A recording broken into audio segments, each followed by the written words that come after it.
L'angoisse, elle naît vraiment de cette incertitude à prédire l'avenir avec précision. C'est comme si vous étiez quelque part, quand vous pensez à l'angoisse, dans une spirale de « et si j'aime bien, et s'il arrivait ça, et si ça n'arrivait pas, et si finalement il y avait un énorme malheur ». Et dans des crises d'angoisse, votre cerveau, ce qu'il va faire, c'est qu'il va être en train d'émettre un maximum d'hypothèses possibles pour pouvoir se prévenir d'une situation, que ce soit désagréable, d'un danger, d'une situation qu'il veut éviter, et tout ça pour un but de vous protéger. Ça veut juste dire que votre corps fonctionne bien. Déjà, je veux remettre ça dans le contexte. Quand on a de l'angoisse et des crises d'angoisse, on n'est pas du tout anormal. C'est pas qu'il y a un truc qui va pas. C'est juste que votre corps et votre cerveau fonctionnent très bien. Maintenant, il est rentré dans une spirale. Cet épisode va être utile pour pouvoir voir, ok, quels outils je peux appliquer pour pouvoir freiner la cadence. Hey, bienvenue dans le podcast Être audacieuse. Je suis Tiffany, coach de vie pour les femmes indépendantes et entrepreneurs. Je partage avec vous des outils pour vivre pleinement votre vie, vos choix, tout en gérant votre esprit et en vivant vos émotions. Allez, on embarque! Bonjour à toutes, à tous. Alors aujourd'hui, on va mettre le cap sur l'angoisse. Ça fait un moment que je réfléchis à vous faire ce sujet-là. Et d'ailleurs, ce sujet-là va aller de pair. Alors, je sais pas dans quel sens ils vont sortir, parce que je suis en train de préparer les deux en même temps. Mais sur un épisode où je vous parle du stress, je crois de mémoire, je vous avais déjà annoncé qu'un épisode concernant le stress allait sortir. Et là, je me suis dit, tiens, on va traiter les deux.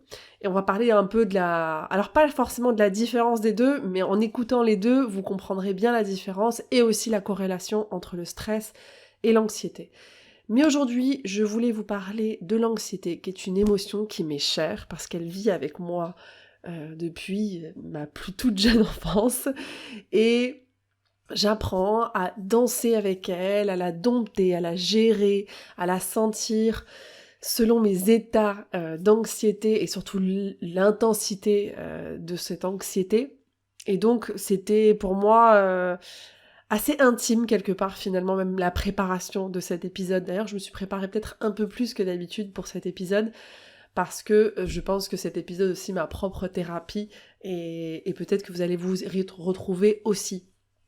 Sachant que quand on parle d'anxiété, il y a plusieurs visages et degrés d'intensité. Ça peut aller d'un sentiment d'oppression à une boule au ventre, ou carrément se sentir tétanisé, ou avec des réactions corporelles très violentes. On peut même avoir l'impression de mourir avec une crise d'angoisse. Donc, on va pas non plus traiter en détail chaque degré d'anxiété, mais on va plutôt voir aujourd'hui qu'est-ce que c'est l'anxiété, d'où ça vient, qu'est-ce qu'on peut faire avec pour pouvoir l'apaiser, pour pouvoir vivre avec. Donc l'anxiété, c'est un état d'inquiétude, et on reparlera dans quelques minutes de l'inquiétude. Et c'est l'inquiétude de forte appréhension liée à l'émotion de la peur. Voilà, déjà, vous m'avez perdu quelque part. J'ai dit trop d'émotions dans une seule phrase. Mais ces émotions-là vont de pair et vont travailler ensemble, et on va le voir bien plus en détail, comme je vous disais. Mais c'est une émotion qui se présente lorsqu'on se pose beaucoup de questions sur le sens de la vie, et face à une difficulté, qu'elle soit réelle ou perçue, imaginée. Et là, déjà rien que dans cette phrase, moi je comprends, moi coach, question sur le sens de la vie, et je comprends aussi pourquoi du coup l'anxiété est aussi présente dans ma vie, et même depuis toujours. Mais avoir de l'anxiété, ça veut seulement dire qu'on est des êtres sensibles et qu'on n'est pas des robots. Alors attention, quand je dis être sensible, ça ne veut pas dire des êtres fragiles. On revient, nous sommes des êtres qui sentons, qui expérimentons des émotions. Donc l'anxiété, c'est même une marque d'intelligence du moment où elle fait place à une réflexion, à un arbitrage, et où il y a une recherche de solutions. Vous allez voir que l'anxiété est résolutive, selon son degré.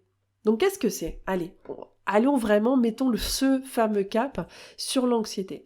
Et déjà, ce que je veux vous dire, c'est qu'on va être clair. on ne cherche pas, et cet épisode ne cherche pas à éradiquer l'angoisse de votre vie. On apprend à vivre avec et à gérer son intensité, sa fréquence, parce que l'angoisse chronique, ça épuise, comme le stress, comme n'importe quelle émotion forte qu'on peut classifier dans les émotions négatives, ou comme moi j'aime plutôt dire les émotions désagréables.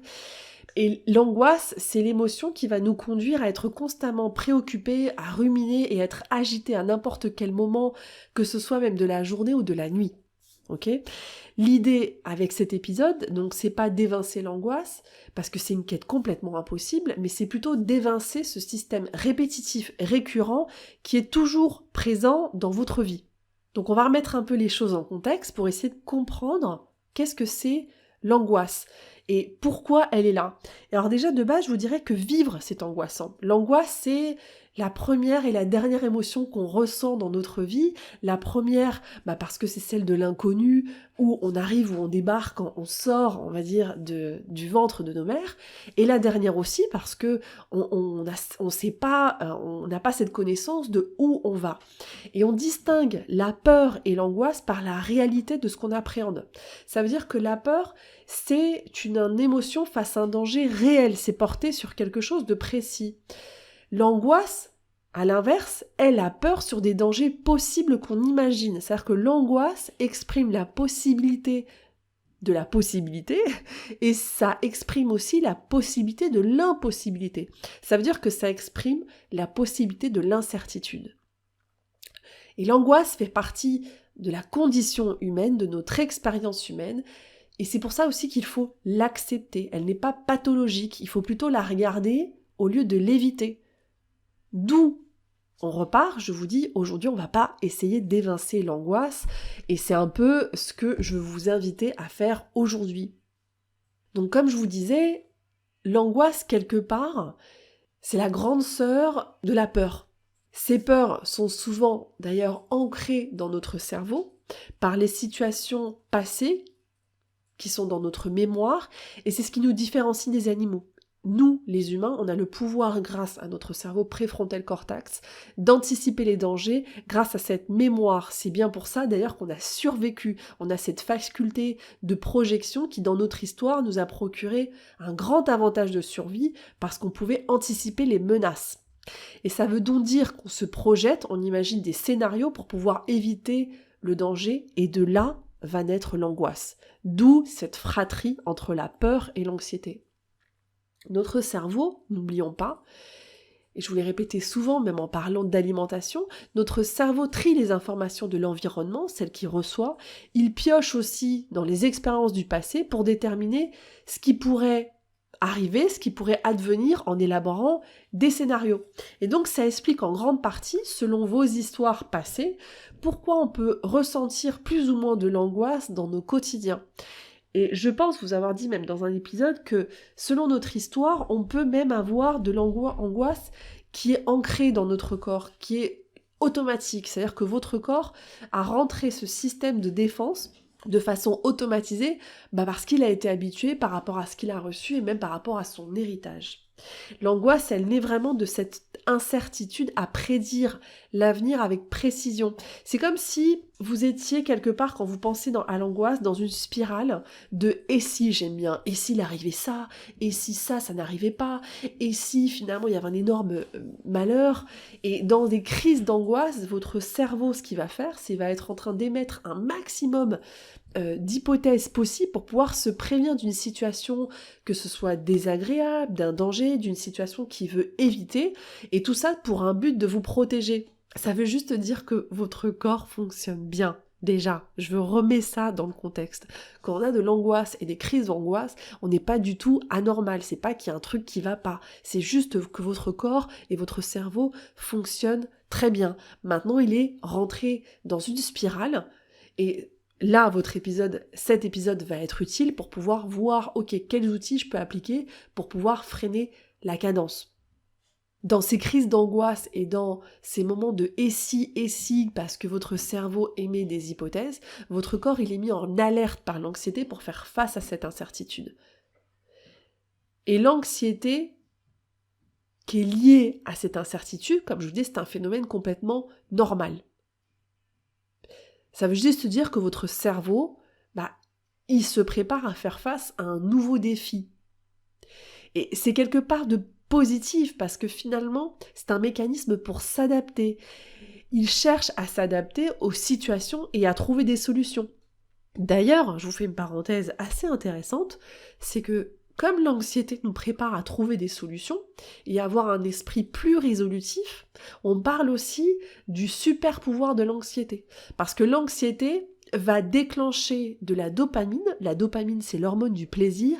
Et c'est pour ça aussi que lorsqu'on arrive à résoudre le problème, on a cette sensation aussi de libération à la fin et de plaisir. Et c'est aussi pour ça, parce qu'on active le système de récompense qui nous pousse à agir et à retrouver la paix, que notre cerveau peut vite prendre l'habitude de passer en mode inquiétude à chaque fois qu'on se sent anxieux.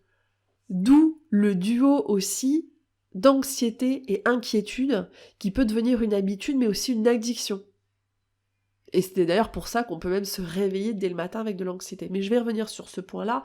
Mais ce que je veux dire, c'est que l'anxiété, en règle générale, ça rime aussi avec beaucoup de qualités. Avec des qualités de perfectionnisme, avec des qualités de créativité, avec des qualités d'organisation. Maintenant, il faut savoir bien gérer cette anxiété pour pouvoir l'utiliser, on va dire, à bon escient et qu'elle n'ait pas de répercussions trop négatives. Maintenant, je vais revenir sur le point de sa corrélation avec l'inquiétude. Pourquoi l'inquiétude, d'ailleurs, fait son apparition quand je parle d'anxiété ? C'est parce que notre cerveau pense que l'inquiétude est justement la solution pour nous libérer de l'anxiété, parce qu'il pense que l'inquiétude est l'émotion qui va nous permettre de mieux contrôler nos vies et d'être dans l'action. Sauf que c'est pas vraiment une action massive, mais c'est plutôt une action mentale. On a un sentiment de faire quelque chose, or à partir de l'inquiétude, on ne résout pas de problème, même si notre cerveau pense que l'inquiétude va le conduire à résoudre le problème. Et c'est là où on est dans une spirale souvent de pensée négative. Alors je vous le dis pour que vous commenciez déjà à prendre conscience, parce qu'on va parler aussi de qu'est-ce qu'on fait avec l'anxiété, ok, qu'est-ce qu'on fait maintenant ? Et une des premières étapes, c'est prendre conscience aussi comment ça prend place. Donc regardez de votre côté à quel moment aussi l'inquiétude fait son apparition et prenez aussi conscience que l'inquiétude ne sert à rien. Alors je vous ai mentionné que l'anxiété avait aussi ses super pouvoirs positifs, mais l'anxiété a aussi ses super pouvoirs négatifs. Et bon, il y en a beaucoup. Je pourrais parler des heures en réalité sur l'anxiété, et même je pourrais faire beaucoup de podcasts parce que l'anxiété, c'est quelque chose qui est sous la loupe, on va dire, des scientifiques et qui est en train d'être étudié comme toutes les émotions, et on apprend tous les jours des nouvelles choses sur le système émotionnel de nos corps. Donc déjà, c'est aussi pour vous dire que prenez tout ce que je vous dis avec des pincettes parce que je parle avec ce qui a été découvert, on va dire, jusqu'à aujourd'hui et ce que ma petite personne, parce que je ne suis pas une scientifique, je ne suis pas une praticienne des neurosciences, je suis juste une coach qui a été formée dans les neurosciences cognitives et qui est aussi passionnée de ça et qui lit beaucoup. Donc c'est une interprétation de beaucoup de choses que j'ai expérimentées, que j'ai appris, mais que j'ai appris jusqu'à aujourd'hui. Donc à l'heure où vous écoutez ce podcast, peut-être qu'il y avait aussi des nouvelles découvertes et si c'est le cas, j'adorerais que vous les partagiez avec moi si je ne les ai pas moi-même découverts en lisant. Donc il y a énormément de problèmes qui sont liés à l'anxiété et moi je vais vous en parler de certains sur lesquels ça me paraissait intéressant aujourd'hui par rapport au public à qui je m'adresse pour que vous puissiez aussi les reconnaître chez vous, mais c'est à vous de votre côté, pendant que vous écoutez aussi cet épisode, d'essayer de capter comment l'angoisse se manifeste chez vous et quelles sont les répercussions négatives. Et une des répercussions négatives que je note très souvent parce que par rapport à ma pratique et ce que je traite la suralimentation et on va dire toutes les addictions qui sont conduites par cette envie de distraire ses émotions, bien voilà, ça c'est une des premières. Ça veut dire que c'est le fait de mettre ces émotions en mise en mémoire tampon, comme on dit buffering en anglais. Ça veut dire que on a pris cette habitude souvent qu'une émotion négative, comme l'anxiété, est tellement inconfortable qu'on va vouloir y échapper et se distraire. Donc on va aller manger, on va aller fumer, on va aller regarder Netflix, on va peut-être trop ranger sa maison, on va partir dans une activité qui va nous offrir plus de plaisir pour éviter de sentir cette anxiété, sauf que dans ce mécanisme de défense, si on peut le dire comme ça, en règle générale, l'anxiété ou n'importe quelle émotion négative est complètement décuplée et elle revient avec beaucoup plus de force. D'où l'intérêt, justement, de faire plutôt face, comme je vous disais en début d'épisode, à votre anxiété au lieu de l'éviter, de s'en distraire. Un autre côté négatif qui peut avoir un problème par rapport à l'anxiété, c'est le stress. Parce qu'à l'inquiétude et à l'anxiété, on peut aussi ajouter le stress. On va dire c'est un peu cette brochette qui va fonctionner ensemble. Parce que l'anxiété soutenue sur une longue période peut produire du stress, comme un stress aigu ou chronique peut induire de l'anxiété. Et ça, c'est un point sur lequel je reviendrai sur l'autre podcast où on parlera plutôt du stress. Maintenant, quelque chose qui était fondamental pour moi de parler, parce que je le mentionne dans beaucoup de podcasts, ce sont les symptômes corporels. On sait aujourd'hui que l'anxiété peut être le résultat d'un dysfonctionnement corporel, que ce soit de la fatigue, que ce soit même comme l'arrivée d'un virus dans votre organisme ou d'un microbiote intestinal complètement déséquilibré. On sait aussi qu'un stress aigu ou chronique s'imprime dans notre corps. On garde les traces, même après la disparition du facteur stressant. Donc l'anxiété en serait même l'héritage. Donc il y a des personnes qui ont vécu des traumatismes de stress à répétition, que ce soit dans leur enfance ou dans leur vie passée. Ces personnes-là ont plus de risques de développer des troubles anxieux plus tard. Et notre anxiété peut être liée au stress même de nos ancêtres. Et là, je vais pas m'étaler sur ça, mais je vous invite à aller explorer, si c'est votre cas, les thérapies transgénérationnelles. Donc on a tout intérêt à écouter ce que l'anxiété veut nous dire pour essayer de la comprendre au maximum et surtout en éviter ses répercussions corporelles parce que ça nous vide d'énergie, parce que ça nous pourrit le quotidien. Et lorsque nos émotions ne sont pas verbalisées, elles peuvent s'exprimer à travers notre corps, elles peuvent s'imprimer dans notre corps et donc on en paiera les conséquences dans notre futur et on peut expérimenter des troubles digestifs, des pathologies dermatologiques aussi, comme des eczémas, comme des zonas. On peut expérimenter des migraines, des douleurs de dos. Le corps parle à sa façon et ça rend beaucoup plus difficile votre quotidien à vivre parce que vous avez votre anxiété, mais en plus vous allez avoir tous vos troubles corporels qui rendent votre quotidien encore plus lourd. Donc qu'est-ce qu'on fait quand on est une personne anxieuse ? Comme moi, entre parenthèses. Eh bien, une des choses à faire, je vais vous transmettre quelques outils, il y a énormément de choses et aujourd'hui, grâce à Internet et grâce à des magazines de développement personnel, on trouve énormément de ressources et certaines vont vous paraître tellement connues quelque part, comme si c'était même pas la peine qu'on vous l'a dite, mais je pense que ça fait aussi du bien aussi parfois de réécouter ça. Mais moi, ce que je vous dirais, une première étape, c'est revenir à la source. C'est-à-dire que identifier vos angoisses et les comprendre, c'est ce qui va vous permettre de diminuer leur intensité, voire même de les faire disparaître. Comprendre vos angoisses, ça permet de les accepter, d'avoir de la résilience et parfois même de vous pardonner et de vous apaiser. Parce que quand on résiste et qu'on combat contre ces émotions, on se focalise sur ça, on se bat contre la réalité et on les renforce quelque part. Donc la première étape, vraiment, c'est prendre conscience de son état d'anxiété. Et c'est sentir son anxiété. Donc vraiment, dans cette première étape, moi ce que je vais vous inviter, c'est faire d'une part une checklist mentale à chaque fois que l'anxiété pointe son nez, et à côté en parallèle, une checklist corporelle à chaque fois pareil que l'anxiété pointe son nez. Alors à quoi ça ressemble ? Ça va ressembler à vous poser des questions pour la checklist mentale. C'est-à-dire, est-ce que mon angoisse vient d'un événement qui vient de se passer ? Non, oui. Ok, je continue mes pistes, je continue mes questions. Est-ce que ça a été à partir d'une conversation ? Est-ce que c'est à partir peut-être de douleurs corporelles ? Parce que vos angoisses peuvent venir, comme je vous disais, d'un dysfonctionnement au niveau de votre microbiote, d'un déséquilibre. Est-ce que mon angoisse vient à partir de pensées répétitives ? Est-ce que ça vient par rapport à une mauvaise nuit que j'ai eue ou à cause de la fatigue ? Plus les infos vont être précises, plus vous pouvez aussi prendre des décisions pour calmer votre anxiété.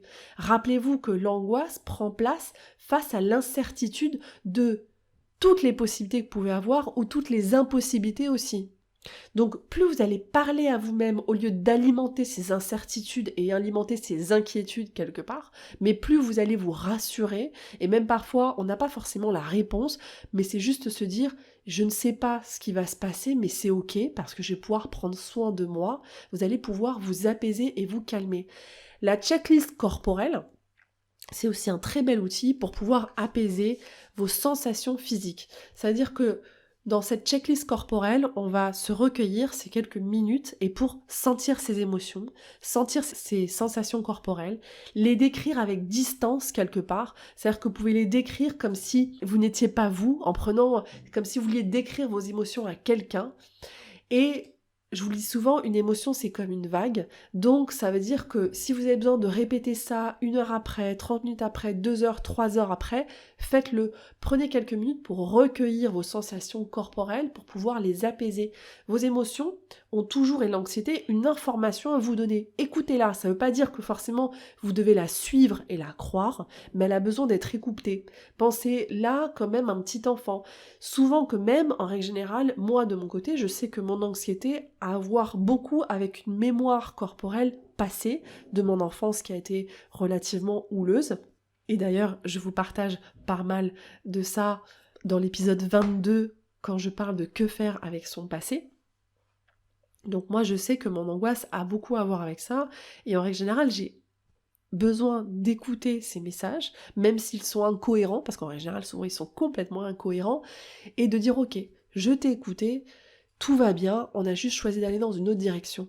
Maintenant aussi, une fois que vous avez senti et que vous avez pris connaissance de votre anxiété, je vous invite à choisir des actions qui vont vous permettre de libérer vos émotions, de les faire circuler et aussi de rééquilibrer, on va dire, l'homéostasie de votre corps.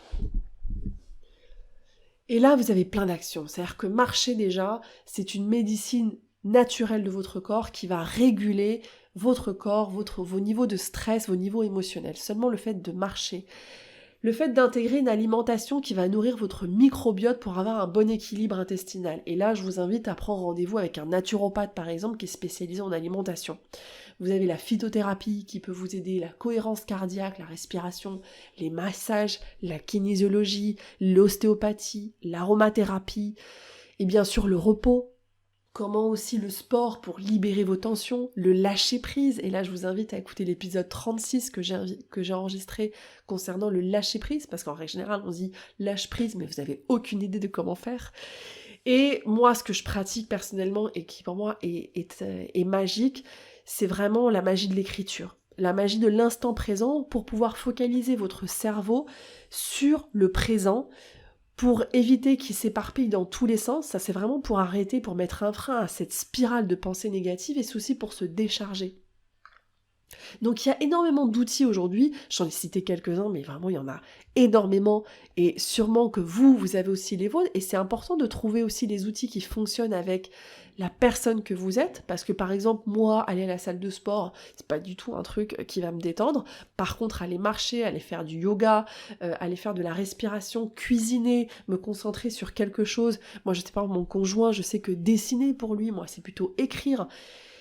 Ça, c'est ce qui va pouvoir calmer mon rythme cardiaque, c'est ce qui va pouvoir mettre un frein à cette spirale de pensée, redescendre, on va dire, faire baisser la pression, pour pouvoir par la suite prendre la décision, ok, je vais pouvoir prendre des décisions, quoi faire avec ces émotions que j'ai. Je fais une petite parenthèse pour tout ce qui est les femmes. Attention avec nos hormones.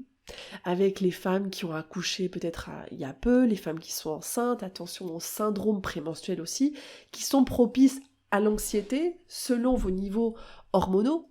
Donc là aussi, ce que je vous invite, c'est savoir quelle est votre relation avec vos hormones, quelles sont les répercussions dans votre corps et anticiper, parce que ça permet de calmer aussi cette incertitude et la surprise. Autre chose qui est très puissant, c'est pour les personnes anxieuses, c'est le pouvoir des routines, des rituels, parce que ça a un cadre qui rassure. Pensez même aux enfants. Les enfants anxieux, quand ils sont petits, on leur installe des routines, même pour le sommeil, ça les rassure, ça les cadre, on sait où on va, et ça nous permet de nous calmer. Donc ça aide à rester dans le concret, à canaliser le cerveau qui veut aller, par exemple, dans le drame et dans des scénarios très catastrophiques. Moi, personnellement, je suis une personne où les routines et les rituels me rassurent énormément. Et quand je suis hors tout ça, j'ai énormément d'anxiété. Maintenant, je le sais et je sais aussi m'accompagner dans ce contexte-là. Ça ne veut pas dire que je fais un sans faute à chaque fois. Ça veut juste dire qu'aujourd'hui, je ne subis pas mon anxiété. Je la sens. Ça ne veut pas dire que c'est toujours agréable, mais ça veut dire qu'elle ne me prend pas par le bout du nez et elle ne m'emmène pas où elle veut, par exemple à faire des crises de boulimie.